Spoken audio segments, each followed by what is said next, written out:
오늘의 말씀은 요한복음 11장 28절부터 37절까지 말씀입니다.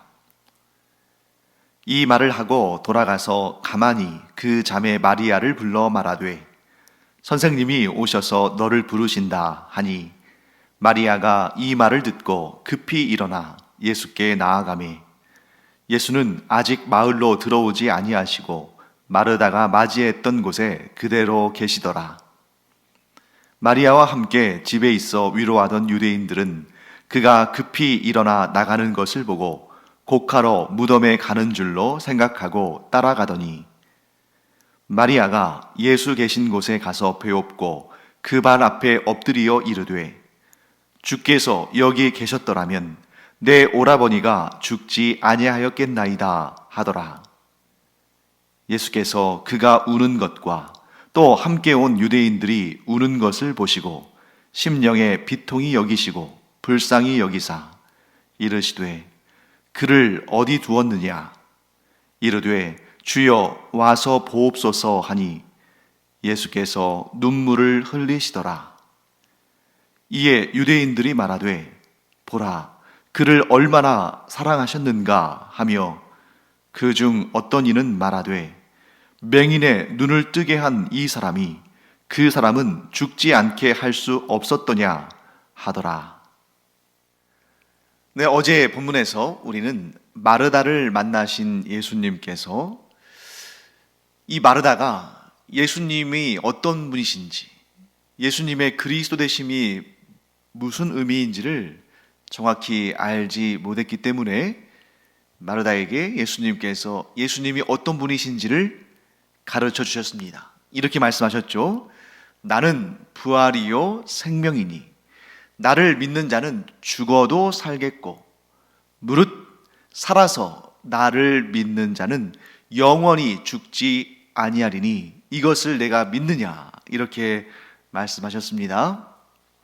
우리 어제 본문에서 이 무릇이라는 단어를 우리가 조금 더 의미가 선명하고 분명한 모든이라는 단어로 나중에 번역을 좀 개정했으면 좋겠다 하고 말씀드렸는데요. 그래서 예수님의 말씀의 뜻은 무엇입니까? 누구든 예수 그리스도를 믿는 자는 육체의 죽음을 경험한다 할지라도 반드시 부활할 것이며 또한 예수 그리스도를 믿는 모든 자, 곧 살아서 이 땅에서 이 세상에서 예수 그리스도를 믿는 모든 자는 영원히 죽지 않는다. 곧 영원한 생명을 얻는다 라고 말씀을 하셨습니다. 이에 대해서 마르다는 이렇게 대답했습니다. 주여 그러하외다.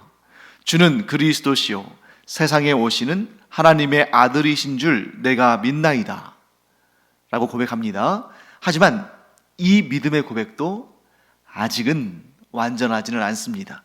예수 그리스도를 하나님의 아들로 그리스도로 또 세상에 오셔서 부활의 역사를 이루시는 분으로 고백했지만 마르다의 믿음의 고백에 지금 부족한 점은 뭐냐면 그 부족한 점이 지금 예수님께서 채우시라는 부분인데 이 마르다의 믿음의 고백의 부족한 부분은 이제 몇 분 후에 예수님께서 죽은 나사로를 다시 살리실 때 그때 채워지는 거죠. 자, 그것이 뭐냐면 예수님께서 장차 세상의 마지막 날, 곧 끝날에 부활의 역사를 일으키실 분이라는 것은 믿지만 이 마르다의 믿음의 고백에 지금 부족한 부분은 예수님이 지금 바로 이 현장에서도 죽은 자를 살리실 수 있는 그런 생명의 하나님, 생명의 주관자이심을 믿지는 않고 있다는 거죠. 그러니까 지금 마르다는 예수님을 그리스도로 믿긴 합니다. 하지만 그분의 그 부활의 능력의 역사는 세상 끝날에 있을 일이지 지금 바로 이 현장에서 있을 것이라고는 전혀 생각하지 않고 있는 거죠. 즉 예수님에 대해서 마리아의 믿음은 일부는 맞지만 완전하지는 않다 하는 상태입니다. 그렇기 때문에 예수님께서 일부러 이틀을 지체하시고 나사로의 죽음이 확실해서 어느 누구도 어떠한 소망도 가질 수 없는 이때에 예수님께서 오셔서 무엇을?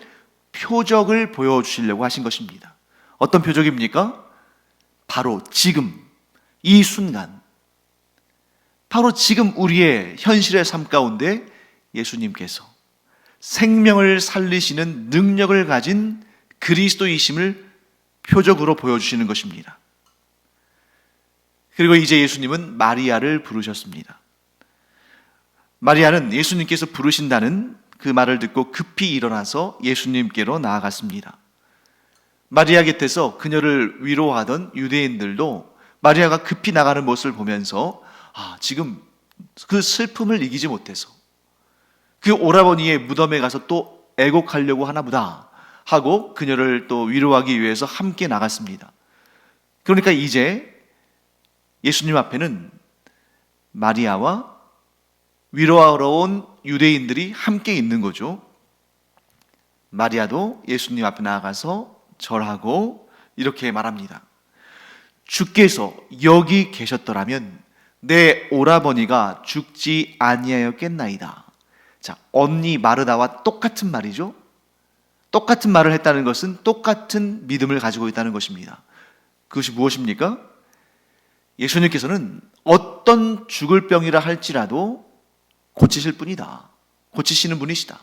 그러니까 내 오빠가 아무리 중병에 걸리고 아무리 위중한 상황이라 할지라도 그 숨이 붙어 있는 한 예수님은 그를 고치시고 그가 죽지 않게 하셨을 것이다.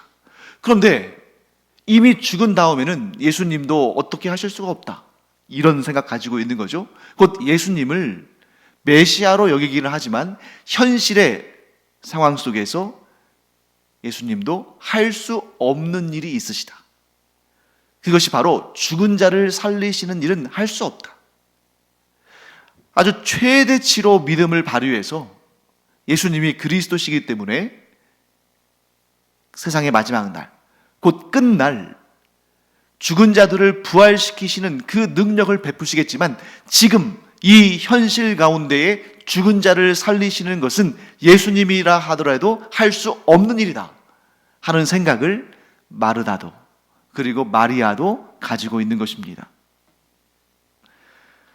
사랑하는 성도 여러분, 예수 그리스도를 능력의 주요, 예수 그리스도를 그리스도라고 믿는, 곧 메시아라고 믿는, 구원자라고 믿는 믿음은 얼마나 복된 것인가. 여러분과 제가 분명히 이렇게 매일 예배를 드릴 정도라면 우리는 예수 그리스도를 나의 주요, 생명의 구원자요, 부활의 역사를 일으키시는 분이시요, 우리로 하여금 천국에서 영생의 구원을 누리게 하시는 분이라는 것을 우리는 믿습니다. 저는 여러분도 저와 같이 믿으시는 줄 믿습니다. 그런데 이런 복된 그리스도인들도 다시 둘러다닌다는 거죠. 자, 이 지구상에 있는 사람들을 한번 크게 둘로 나누면 어떻게 할까요? 물론 남자와 여자 이렇게 나눌 수도 있겠습니다만 이 지구상에 있는 사람들을 영적으로 둘로 나눈다면 예수 그리스도를 그리스도로 믿는, 구원자로 믿는, 메시아로 믿는 사람들이 있고 예수님을 그리스도로 믿지 않고 구원자로 믿지 않는 사람들이 있겠죠. 이렇게 둘로 나뉘겠죠.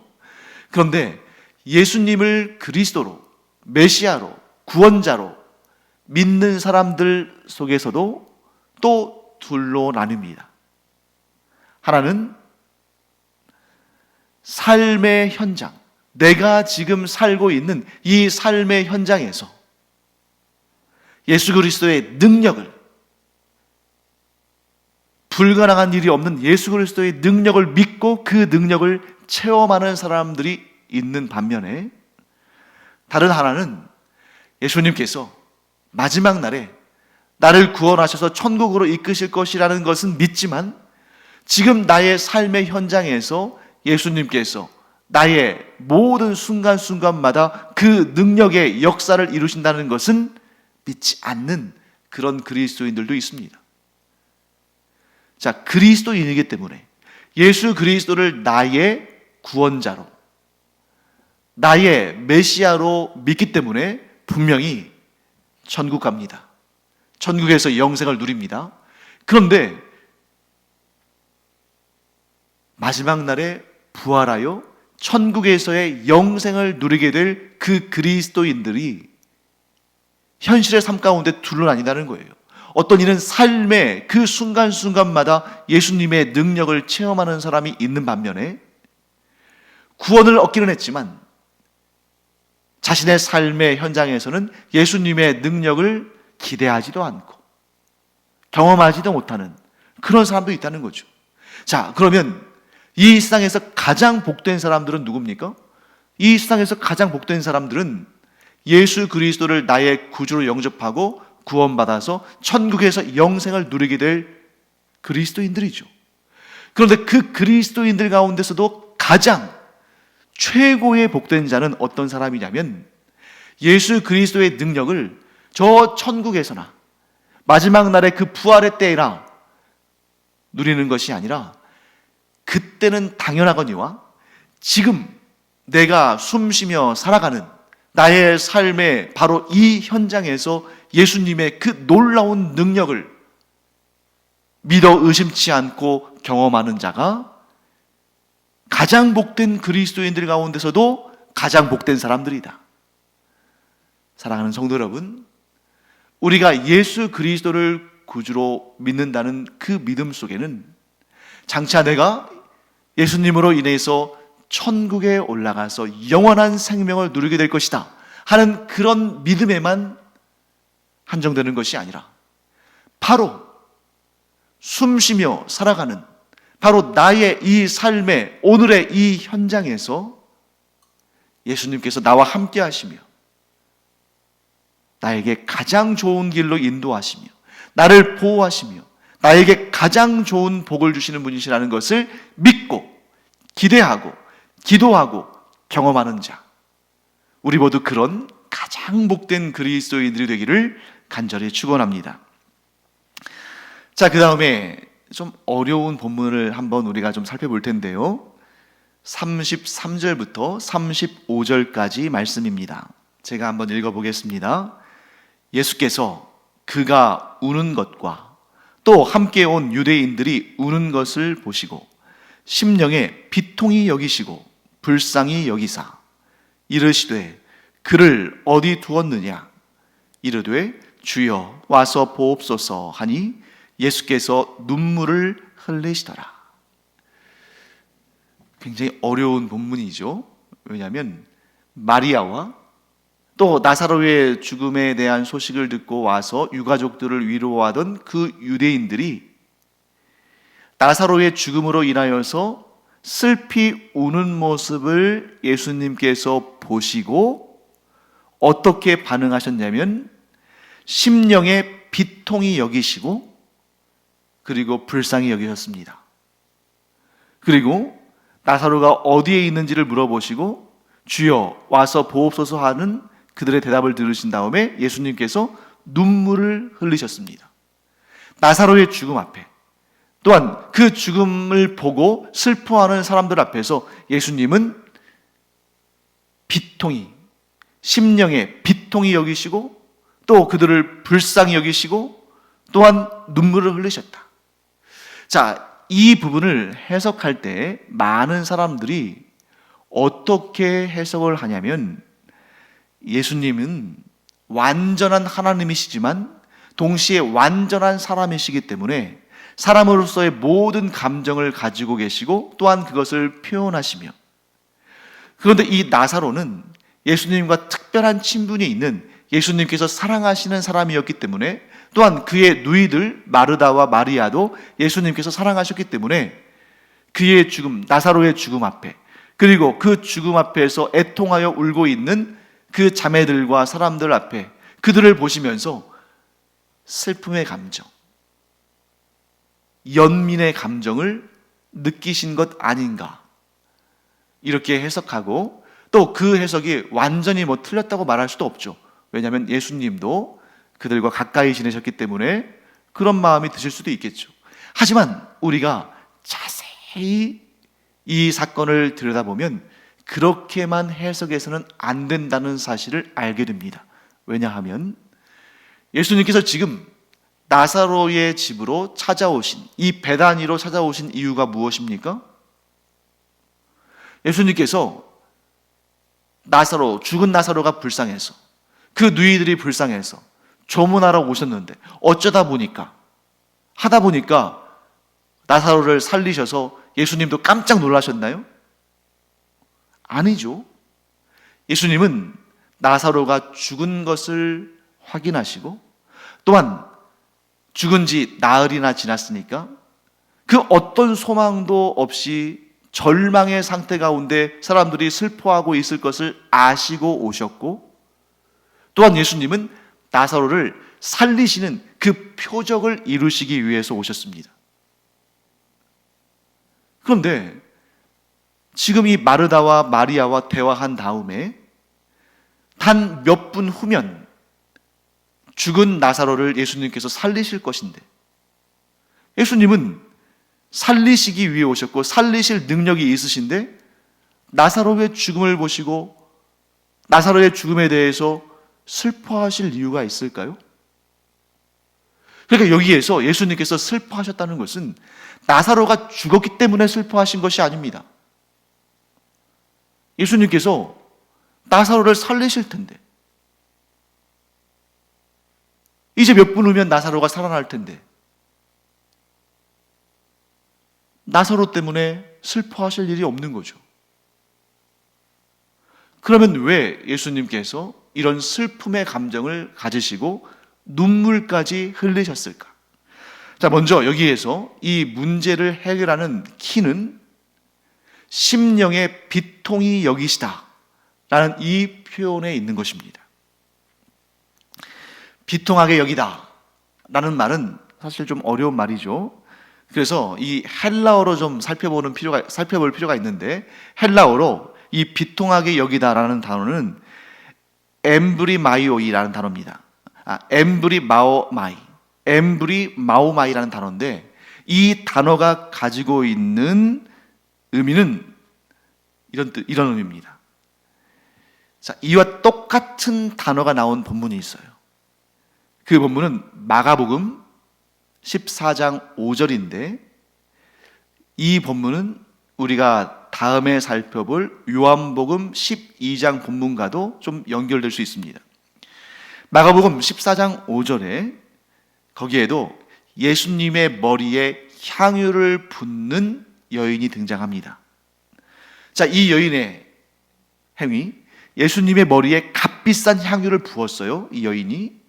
그러니까 예수님의 제자들이 화를 내면서 이 향유를 300데나리온 이상에 팔아서 가난한 자들에게 줄 수도 있었다. 왜 이 값진 것을 허비하느냐? 그들이 화를 내면서 말했습니다.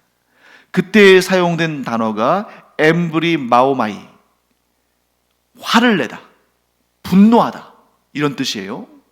똑같은 단어가 지금 오늘 본문에 예수님의 정서적인 상태를 설명할 때 사용됐습니다. 그러니까 예수님은 마리아와 조문하러 온 유대인들이 슬피 우는 모습을 보시면서 분노하셨다는 거예요. 보통은 어떤 표현을 써야 됩니까? 지근히 여기시고, 긍휼히 여기시고, 불쌍히 여기시고, 그들과 함께 슬퍼하시고 이러셔야 할 것 같은데, 그것이 인간의 당연한 그런 정서적인 반응 아닙니까? 감정적인 반응이죠. 그런데 예수님은 마리아와 유대인들이 나사로의 죽음 앞에서 슬퍼하며 우는 모습을 보시며 분노하셨다, 화를 내셨다 하는 것입니다. 그리고 그 다음에 심령의 비통이 여기신 다음에 불쌍히 여기사, 이것도 좀 잘 안 어울리는 조합 같죠? 분노하시고 화를 내셨어요. 그런데 또 그들을 불쌍히 여기셨어요. 좀 안 어울리는 것 같은데, 이 내용을 우리가 잘 파악하면 그러셨구나, 그래서 그러셨구나 하는 것을 알게 됩니다. 자, 예수님께서 마리아와 유대인들이 우는 모습을 보시면서 분노하며 화를 내셨는데, 그 이유는 생명의 주관자가 되시는 예수님, 죽은 자를 살리시는 능력을 가지신 예수님, 그리스도시요 메시아이시며 생명의 주관자가 되시는 하나님이신 예수님이 그들 앞에 서 계시는데도 그들의 믿음이 예수님의 능력을 알아보지 못하고, 그들이 예수님이 어떤 분이신지를 기대하지 않는, 예수님께서 어떤 일을 행하실지를 그들의 그 작은 믿음으로 말미암아, 예수님에 대한 온전치 않은 지식으로 말미암아 예수님께 구할 것을 구하지 않고 있는 그 모습에 화가 나신 것입니다. 그 다음에 그 분노의 마음은 무엇으로 바뀝니까? 불쌍히 여기는 마음으로 바뀌신 것입니다. 내가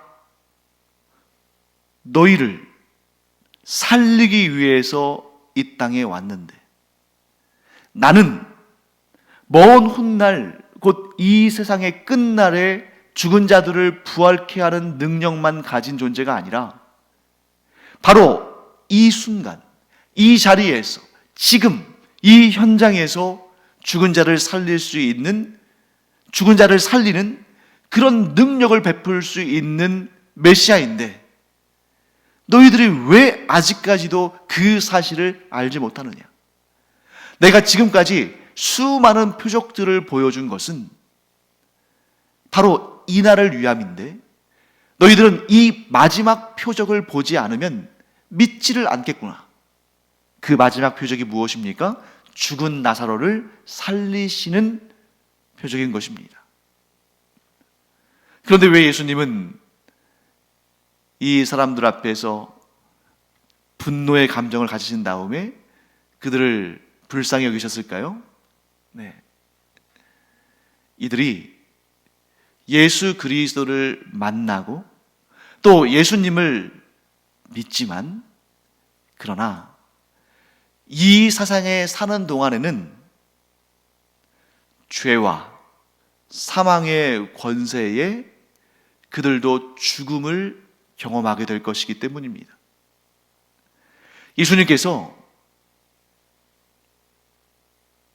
예수님을 따르는 자들을 보실 때에 불쌍한 마음이 드신 것, 그리고 나사로의 죽음 앞에서 눈물을 흘리신 것은 바로 이 이유 때문입니다.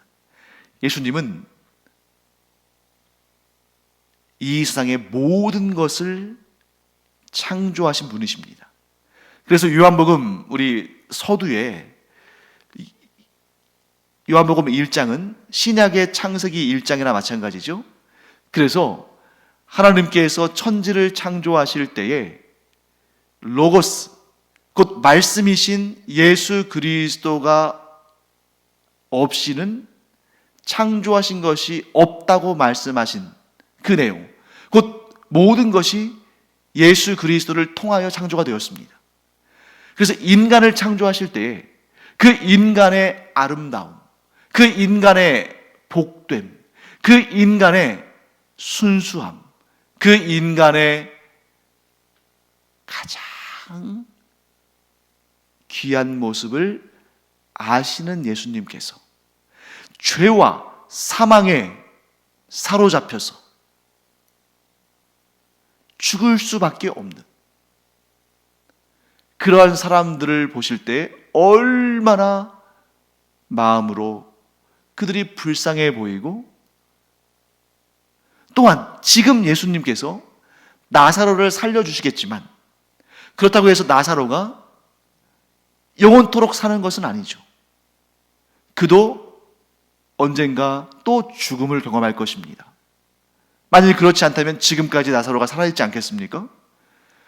그러니까 예수님께서 다시 오실 때까지 이 땅의 그리스도인들이 예수님을 믿기 까닭에 분명히 구원을 받겠지만, 그러나 어느 순간 육체의 죽음을 경험해야 한다는 그 사실을 보시고 예수님은 그들을 불쌍히 여기시면서 눈물을 흘리신 것입니다.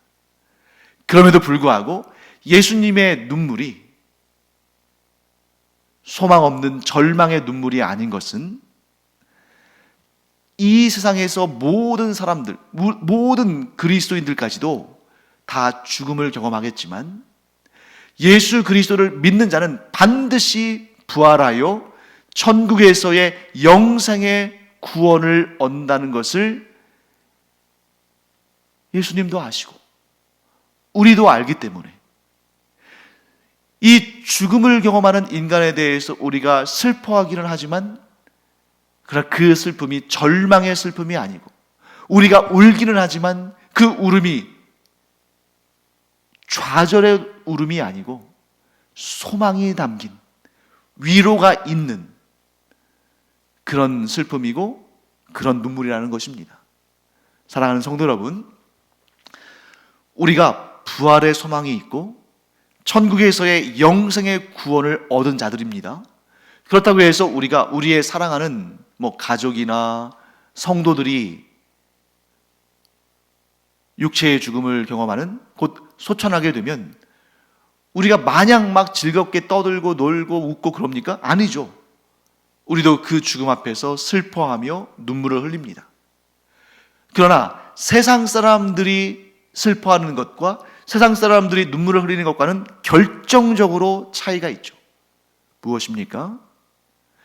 육체의 죽음을 경험하는 것에 대한 슬픔과 눈물이 나오긴 하지만 그러나 우리 그리스도인은 그것이 끝이 아니기에 반드시 예수님이 약속하신 것처럼 반드시 부활하고 부활할 뿐만 아니라 천국에서 죽음을 보지 않는, 영원토록 죽음을 보지 않는 영원한 생명을 우리가 얻을 것을 믿기에 우리는 슬픔 중에도 위로를 받고 눈물을 흘리면서도 소망을 품는 것입니다. 이 차이를 여러분 아시겠죠? 나사로의 죽음 앞에서 예수님은 화가 나셨습니다. 내가 생명을 살리는 구주인데 너희들이 아직도 이렇게 믿음이 작으냐? 그러나 너희가 사람이기 때문에 아직 나에 대한 믿음이 온전하지 않기 때문에 이런 절망적인 슬픔에 빠져 있지만 내가 너희를 불쌍히 여김으로 한 가지의 표적을 더 보여주겠다. 내가 죽은 나사로를 다시 살릴 텐데 그러면 너희는 이 표적을 보고 내가 생명을 살리는 구주임을 알고 또한 세상 끝날에야 너희를 살리는 존재가 아니라 너희들의 삶의 현장에서 너희와 함께하는 구원자고 메시아인 줄을 너희가 알게 될 것이다. 사랑하는 성도 여러분, 우리의 믿음이 완전하지는 못합니다. 완벽할 수는 없겠죠. 그렇기 때문에 우리의 믿음은 점점 자라가는 것입니다. 우리의 믿음이 자라간다는 것은 우리의 믿음이 자라간다는 것을 우리가 어떻게 확인할 수 있냐면 우리가 막연하게 내가 죽은 다음에는 부활해서 천국에서 영생을 누리며 다시는 죽지 않는 그러한 삶을 살겠지. 이런 믿음은 당연하거니와 내 삶의 지금 바로 이 시간 이 현장에서 예수님의 능력이 나와 함께 하신다 하는 그런 담대한 믿음을 갖는 것, 그것이 곧 우리의 믿음이 성장하고 있다는 증거가 되는 것입니다. 사랑하는 성도 여러분, 우리의 믿음이 이와 같이 성장하고 점점 더 커지기를 축원합니다. 그래서 내가 예수님을 믿기 까닭에 육체의 죽음을 경험한 후에 천국에서의 영생을 누릴 것이다 하는 그런 믿음, 그 믿음뿐만 아니라 나의 삶의 현실에서 내가 숨쉬며 살아가는 이 현장에서 날마다 예수님을 의지하며 예수님의 은혜와 능력을 경험하며 날마다 그의 능력 안에서 기쁨으로 살아가는 우리 모두가 되기를 간절히 축원합니다. 기도하겠습니다. 하나님, 주님의 은혜를 감사드립니다. 저희가 예수님을 믿기 까닭에 구원받고 전국에서 영생을 누릴 줄을 믿습니다. 그러나 그 정도로 그치는 것이 아니라 우리의 삶의 모든 순간순간마다, 우리가 거하는 모든 장소마다 예수님의 놀라우신 능력을 경험하고 체험하고 고백하는 그런 믿음이 장성한 사람들 되게 하여 주시옵소서. 감사드리며 예수님의 이름으로 축복하며 기도합니다. 아멘. 기도하는 시간입니다. 우리 주님 예수 그리스도는 천국에서만 우리를 돌보시는 분이 아니라 바로 이 순간, 이 자리, 우리의 인생의 모든 순간과 모든 현장에서 일하시고 역사하시는 분인 줄 믿습니다. 이 믿음을 가지고 주님의 이름으로 간절히 기도하고 기도한 모든 것에 응답받는 우리 모두가 되기를 간절히 축원합니다. 기도하겠습니다.